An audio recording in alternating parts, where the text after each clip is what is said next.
আগে মিনি ব্লগটা দেখেছিলে আমরা মেলায় এসেছি, এখন তো আমাদের সাথে তোমাদেরকেও নিয়ে যাবো মেলার ভেতরে। এখানে কত ফ্লাওয়ার ভাস আছে, দেখো কত সফট টয় রয়েছে, আর কত এখানে টি শার্ট রয়েছে, বিভিন্ন লেখা নিয়ে টি শার্ট। আর এখানে তো দুল দেখে জাস্ট বস আমি পাগল হয়ে গেছিলাম, এত ভ্যারাইটিস দুল। আমি একটা চোকার গলায় নিয়েছিলাম, তোমার দাদাভাইকে জিজ্ঞেস করছিলাম যে কেমন লাগছে আমাকে দেখতে। আর এখানে ভ্যারাইটিস দুল দেখে আমি জাস্ট মাথা খারাপ হয়ে গিয়ে মাথায় একটা ক্লিপ লাগিয়ে নিচ্ছিলাম।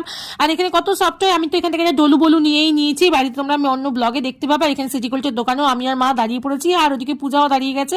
সবাই মিলে এখন বসে বসে সিটি গোল্ডের চুড়ি গয়না নিচ্ছে। আর দাদা তো একটা পাটা সানগ্লাস পড়ছে আর দেখছে নিজেকে কোনটাতে হিরো লাগছে সেটাই ও নেবে। তারপরে দেখো আমরা চলে এসেছি একটা আচারের দোকানে, আচার নেবো এখান থেকে বাড়ির জন্য, 2 বাড়ির জন্য নিতে হবে। খুব খিদে পেয়ে গেছে আচার খেতে দেখতে দেখতে। তারপরে আমরা ফুচকা খেয়ে তারপরে মিষ্টির দোকানে একটুখানি ঘুরলাম, ঘুরে চুড়ে ভাবলাম একটু রাইডে চড়বো, ছোট থেকে বড় সবার জন্য এখানে 8 থেকে 80 রাইড রয়েছে। তারপরে আমরা ভাবলাম না এখন রাইডে চড়ে লাভ নেই, 2-3 ঘন্টা পেরিয়ে গেছে মেলা।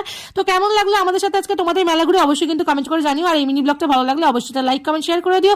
চলো টাটা, দেখা হবে নেক্সট ব্লগে।